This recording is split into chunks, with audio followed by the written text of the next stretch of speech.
21 ही थोड़ा लेंथी है, नई चीजें हैं, डिटेल से करना होता है। तो बहरहाल कल हमने डिटेक्टर जो शुरू किए थे लास्ट लेक्चर में, उनमें दूसरा डिटेक्टर जीएम काउंटर हम पढ़ रहे थे, जिसके बारे में हमने कहा था कि इसका काम है रेडिएशंस जो किसी रेडिएटिव सोर्स से एमिट हो रही हैं, उन रेडिएशन की तादाद को गिनना, काउंट करना।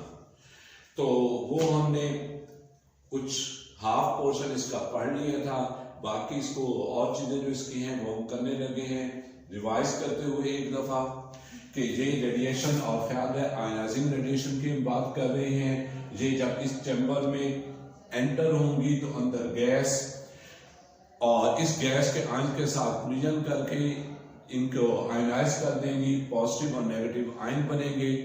और ये जो पॉजिटिव और नेगेटिव आयन बने हैं इन रेडिएशन की वजह से अब हमने यहाँ पर पोटेंशियल डिफरेंस एस्टेब्लिश किए हुए हैं। उस पोटेंशियल डिफरेंस की वजह से ये आयंस अपने रिस्पेक्टिव इलेक्ट्रोड की तरफ मूव करेंगे, नेगेटिव मूव करेगा ये दरमियान में जो पतली जो स्ट्रिप है उस एनोड की तरफ, और इस तरह यहाँ पर आकर ये एक्सटर्नल सर्किट में करंट फ्लो करेगा, जो काउंटर जिसे स्केलर कहते हैं वहां पर मेजर हो जाएगी ये करंट की पल्स। अब इस करंट की पल्स को ही हमने थोड़ा एक्सप्लेन किया था, इसके लिए बुक में वर्ड था कैस्केड ऑफ इलेक्ट्रॉन्स। एक दफा फिर देख लें कि यहाँ पर जो करंट की पल्स इस एक्सटर्नल सर्कल में, काउंटर में जो एक्सटर्नल ये जो करंट की पल्स मेजर हुई है, ये एक्चुअली किसकी वजह से मेजर हुई है? इन रेडिएशन की वजह से। रेडिएशन एंटर होंगी तो आयंस बनेंगे, वो आयंस अपने रिस्पेक्टिव इलेक्ट्रोड्स की तरफ मूव करेंगे, और इस तरह एक्सटर्नल सर्किट में जब ये इलेक्ट्रॉन या करंट फ्लो करेगा तो मेजरमेंट हो जाएगी। जितनी दफा रेडिएशन एंटर होंगी उतनी दफा ये आयंस बनेंगे और उतनी दफा ही पल्स मेजर होगी। तो नंबर ऑफ पल्सेस इंडिकेशन होगी number of radiations entering the tube या जीएम काउंटर। तो इस तरह रेडिएशन की तादाद को हम मेजर कर लेते हैं। फिर नेक्स्ट एक वर्ड था कैस्केड ऑफ इलेक्ट्रॉन्स। कैस्केड का मतलब इंग्लिश के मुताबिक, इंग्लिश उर्दू के मुताबिक आबशार या लहर या वेव, उसी का आपको बताया था कि जब ये रेडिएशन एंटर होंगी और आयंस बनाएंगी तो पॉजिटिव को फिर वक्त हम डिस्कस नहीं करते, नेगेटिव की बात करते हैं। तो ये नेगेटिव जब अपने इस एनोड की तरफ जा रहा होगा तो इसको रास्ते में ये और गैस के मॉलिक्यूल्स मिलेंगे, और ये नेगेटिव आयन या इलेक्ट्रॉन इन गैस के मॉलिक्यूल के साथ कोलिजन करते हुए इन मॉलिक्यूल्स को भी आयनाइज करता चला जाएगा। तो इस तरह इस नेगेटिव की वजह से और नेगेटिव इलेक्ट्रॉन भी मिलते चले जाएंगे, और ये जो नेगेटिव इलेक्ट्रॉन मिले हैं ये जाहिर है ये भी अपने इस एनोड की तरफ, ये एनोड यानी स्ट्रिप थी, तो ये सारे इकट्ठे आकर इस पर फॉल करेंगे, बिल्कुल आबशार की तरह जो नीचे गिर रही होती है, और इसी को हमने नाम दिया था कैस्केड ऑफ इलेक्ट्रॉन्स। इसी की वजह से हमने ये लफ्ज यूज किया कि एक करंट पल्स मेजर होगी। ये लास्ट में जो हमने बात की थी कैस्केड ऑफ इलेक्ट्रॉन्स की, वो हो गई। अब उसके बाद नेक्स्ट में बुक के मुताबिक ही चलते हुए, अब यहां पर बुक वाला ने यहां इस जीएम काउंटर का एक डिफेक्ट इंडिकेट किया है कि ये जो रेडिएशन एंटर होती हैं कितनी एनर्जी वाली रेडिएशंस है, कम एनर्जी वाली है या ज्यादा है, इसको हमारा ये जीएम काउंटर मेजर नहीं कर सकता। इस पे आप थोड़ी सी बात कर लें कि radiations of different energies cannot be differentiated by this GM counter. दोबारा ये सेंटेंस बोल रहा हूं कि radiations of different energies cannot be differentiated by this counter, by this GM counter. कि थोड़ी एनर्जी वाली होगी तब भी हमें नहीं पता चलेगा, रेडिएशन कम एनर्जी वाली आई है या ज्यादा एनर्जी वाली है तब भी हमें नहीं पता चलेगा। उसको आप देख लें।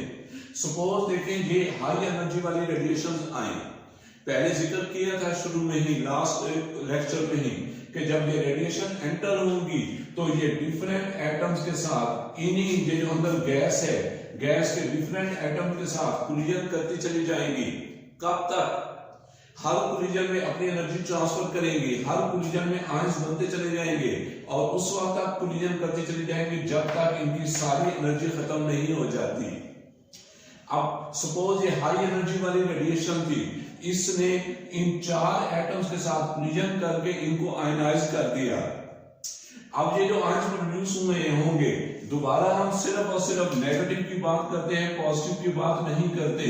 तो ये नेगेटिव जाहिर है इस पॉजिटिव की अट्रैक्शन की वजह से, एनोड की वजह से ये सारे इसकी तरफ मूव करेंगे और मूव करते हुए इसी तरह इनके रास्ते पर जो और एटम्स आएंगे उन एटम के साथ कोलिजन करते हुए उसी तरह और इलेक्ट्रॉन प्रोड्यूस करते हुए उन सब को भी अपने साथ घसीटते हुए, जिसके लिए लफ्ज यूज करते हैं स्वीप करते हुए, झाड़ू देते हुए, ये इस एनोड पर आकर फॉल करेंगे और इस तरह एक्सटर्नल सर्किट में करंट की पल्स मेजर हो जाएगी।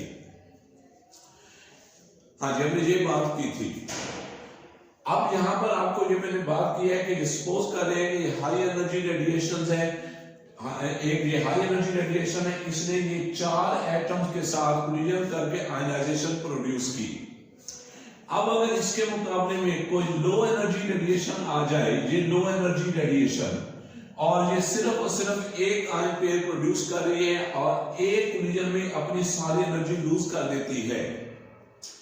अब जब दूसरे केस में हमने देखा सिर्फ एक आयन प्रोड्यूस हुआ, अब इसका भी जब नेगेटिव मूव करेगा, आगे जब मूव करेगा तो बिल्कुल उसी तरह जैसे पहले जिक्र किया था कि ये जो गैस के एटम्स हैं इनके साथ कोलिजन करता हुआ मजीद फर्दर आयंस प्रोड्यूस करता हुआ, मजीद नेगेटिव इलेक्ट्रॉन प्रोड्यूस करता हुआ और उन सब को अपने साथ ले जाकर इस एनोड पर फॉल कर देगा और इस तरह कैस्केड ऑफ इलेक्ट्रॉन दोबारा करंट की पल्सों में मिल जाएगी। अब पहले केस में भी उसी तरह करंट की पल्स मिल रही है, दूसरे केस में भी उसी तरह करंट की पल्स मिल रही है। ऑब्वियसली पहले केस में हो सकता है ज्यादा इलेक्ट्रॉन्स हो, दूसरे केस में उसके मुकाबले में कम इलेक्ट्रॉन्स हो, लेकिन हमें तो करंट की पूरी पल्स एक मेजर होगी, उसकी स्ट्रेंथ कितनी है वो हम मेजर नहीं कर सकते। यहां पर जो काउंटर है वो काउंटर तो बस ये कहेगा कि करंट की एक पल्स आ गई है, उसमें नंबर ऑफ इलेक्ट्रॉन ज्यादा है कंपैरेटिवली या कम है, वो एग्जैक्टली मेजर नहीं हो सकते। तो जब number of electron exactly measure नहीं हो सकते, सारा इकट्ठा ग्रुप भी मेजर होना है, तो उस ग्रुप में कम हो या ज्यादा हो हमें क्या पता चलेगा? तो जब उस ग्रुप में कम इलेक्ट्रॉन है या ज्यादा इलेक्ट्रॉन है वो हमें पता नहीं चल रहे, तो दूसरे लफ्जों में हमें ये डिफरेंशिएशन भी नहीं हो रही कि अब ये जो इलेक्ट्रॉन, ये जो रेडिएशन आई है ये कम एनर्जी वाली है या ज्यादा वाली है, जो पहले आई थी वो भी कम एनर्जी वाली थी या ज्यादा वाली थी। हम इन दोनों में डिफरेंशिएशन नहीं कर सकते। और एक दफा फिर क्यों नहीं कर सकते?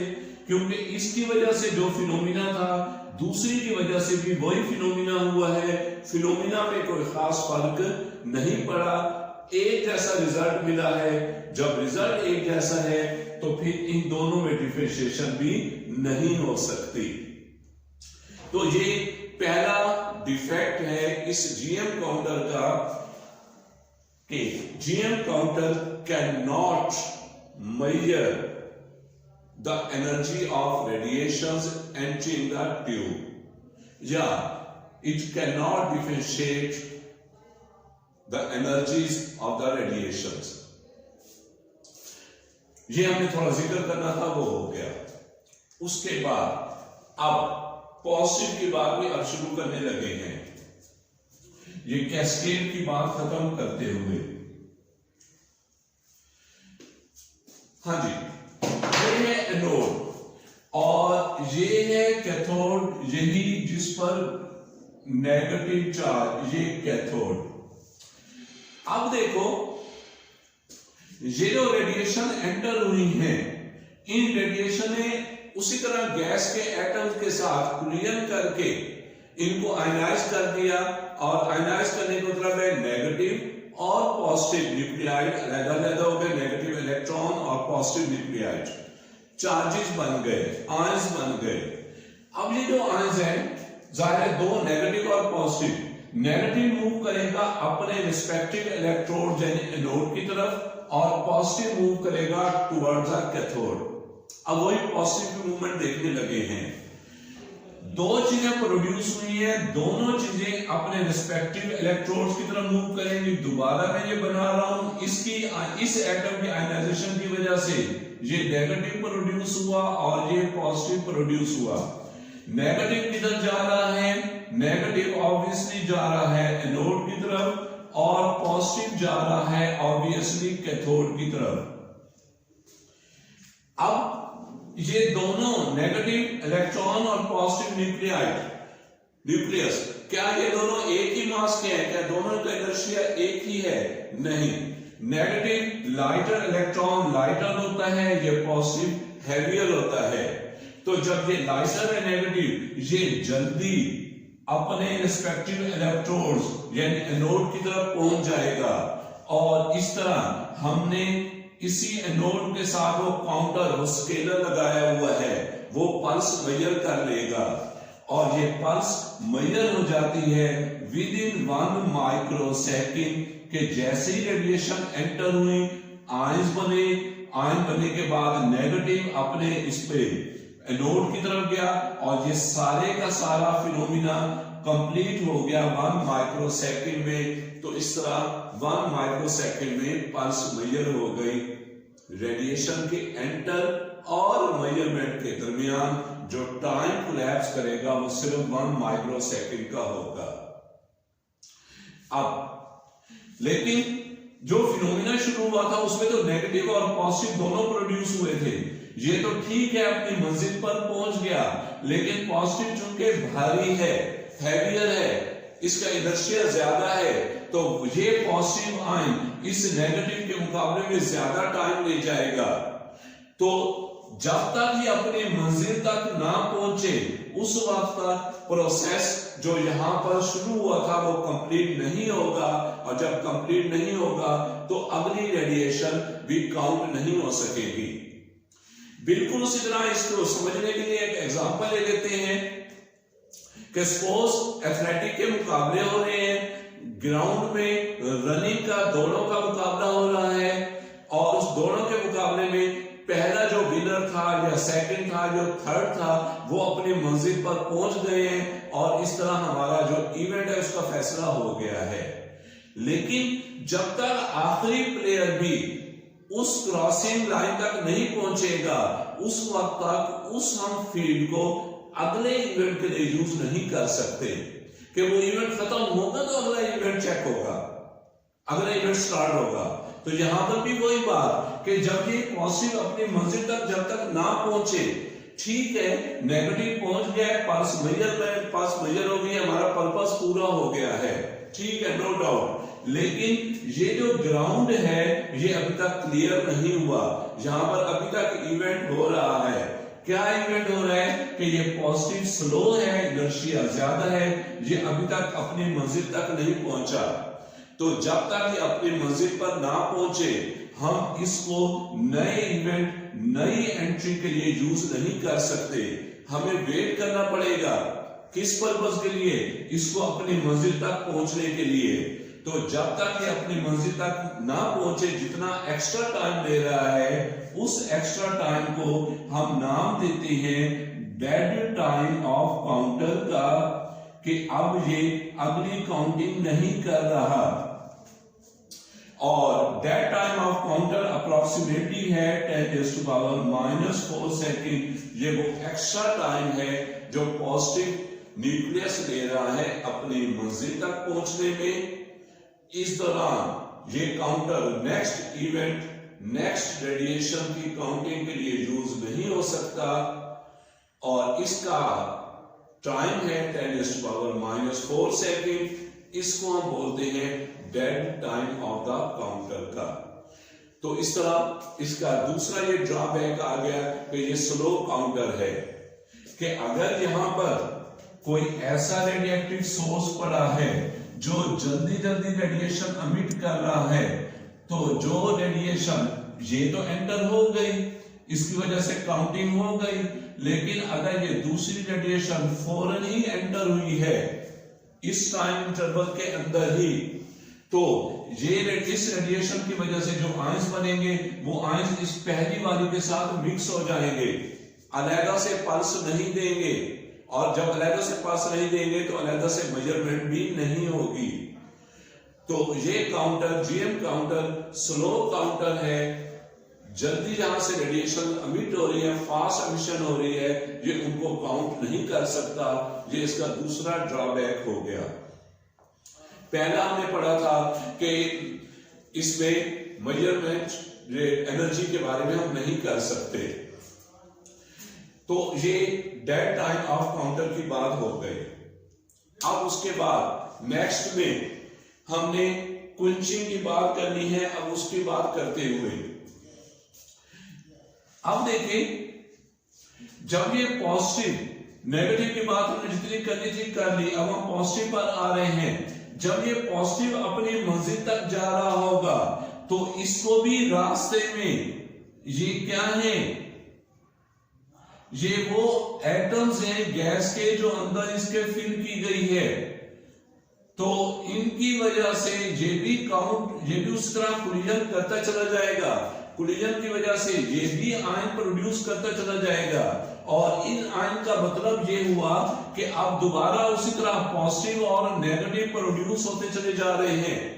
जैसे यहां पर हमने देखा था, दोबारा उसी तरह ये जो पॉजिटिव होंगे, ये वाला पॉजिटिव इसको ब्लैक से शो कर दे, ये वाला पॉजिटिव जब अपनी मंजिल की तरफ जा रहा है तो और इसी तरह आयनाइजेशन प्रोड्यूस कर रहा है और पॉजिटिव आयन बनते चले जा रहे हैं।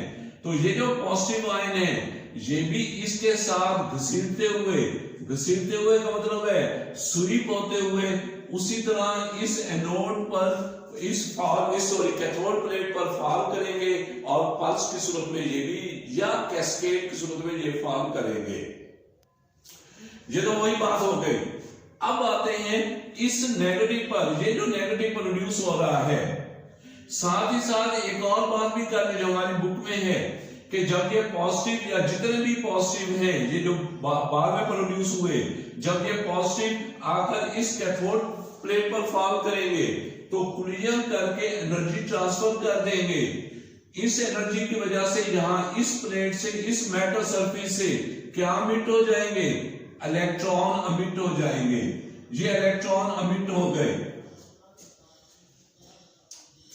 इस प्लेट से भी अमिट हो सकते हैं और इनके आयनाइजेशन की वजह से भी ये इलेक्ट्रॉन प्रोड्यूस हो सकते हैं। बहरहाल ये सारे ये इस तरह ये प्रोड्यूस हुए हैं इन पॉजिटिव आयन की वजह से कि इसने कोलिजन करते हुए इलेक्ट्रॉन प्रोड्यूस कर लिए या इधर कोलिजन करते हुए इलेक्ट्रॉन को अमिट करा दिया। अब ये जो इलेक्ट्रॉन प्रोड्यूस हुए हैं इसकी वजह से इन इलेक्ट्रॉन्स को हम नाम देते हैं सेकेंडरी इलेक्ट्रॉन्स। अब ये जो सेकेंडरी इलेक्ट्रॉन्स है ये क्या करेंगे, क्या ये इधर ही रहेंगे या इस प्लेट की तरफ अट्रैक्ट होंगे या इधर इस एनोड की तरफ अट्रैक्ट होंगे? ऑब्वियसली ये इस एनोड की तरफ अट्रैक्ट होंगे। तो अब जब ये वाले ये नहीं, इसको डिफरेंट कलर दोबारा दे देते हैं, ये वाले electron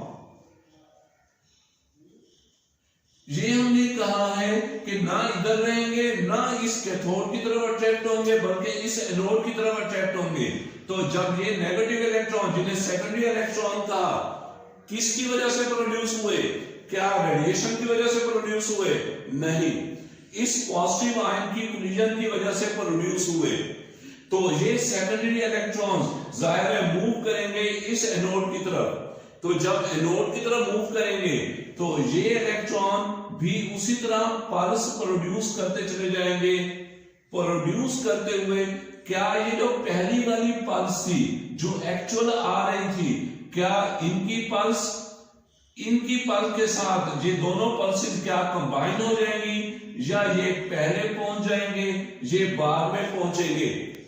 obviously in secondary electrons की वजह से जो पल्स प्रोड्यूस हो रही है, ये जो एनोड की तरफ मूव कर रहे हैं, ये बाद में पहुंचेंगे पहली के साथ कंबाइन नहीं हो सकते कि ये ट्रेन तो आगे निकल चुकी है, ये तो अपना सफर कर रही है, ये ट्रेन तो बाद में बन रही है, ये कारवां बाद में बन रहा है।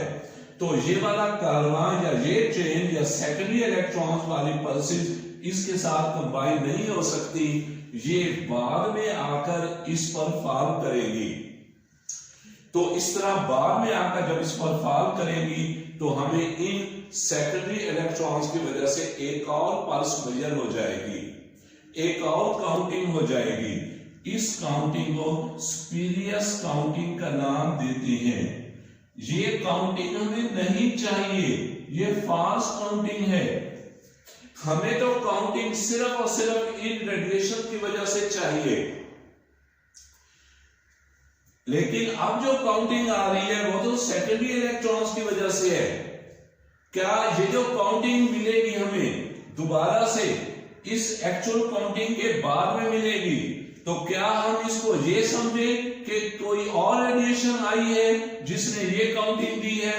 नहीं, कोई और रेडिएशन नहीं आई, ये काउंटिंग तो इन सेकेंडरी इलेक्ट्रॉन ने दी है, इसलिए ये सही काउंटिंग नहीं है, सुपीरियस या फाल्स काउंटिंग है। इसको हम मेजर नहीं करना चाहते। हम तो एक्चुअल रेडिएशन की वजह से काउंटिंग करना चाहते हैं। तो अगर हम ये काउंटिंग नहीं करना चाहते तो फिर हमें इन सेकेंडरी इलेक्ट्रॉन्स को जो प्रोड्यूस हुए हैं किसी तरह रोकना होगा, किसी तरह खत्म करना होगा, इनको यहां तक नहीं पहुंचने देना। तो इन्हीं सेकेंडरी इलेक्ट्रॉन्स को खत्म करने का जो प्रोसेस होता है उस प्रोसेस को हम नाम देते हैं क्विंचिंग प्रोसेस। और अब वही हम क्विंचिंग प्रोसेस पढ़ेंगे नेक्स्ट लेक्चर में। हाँ जी, क्विंचिंग का मतलब क्या हो गया? क्विंचिंग का मतलब हो गया कि ये जो सेकेंडरी इलेक्ट्रॉन प्रोड्यूस हुए हैं इन सेकेंडरी इलेक्ट्रॉन्स को खत्म करना, पी जाना। क्विंचिंग का मतलब हजम करना, निगल जाना, पीना होता है, प्यास बुझाना होता है। तो उसके लिए आप नेक्स्ट लेक्चर फिलहाल इतना ही। अल्लाह हाफिज।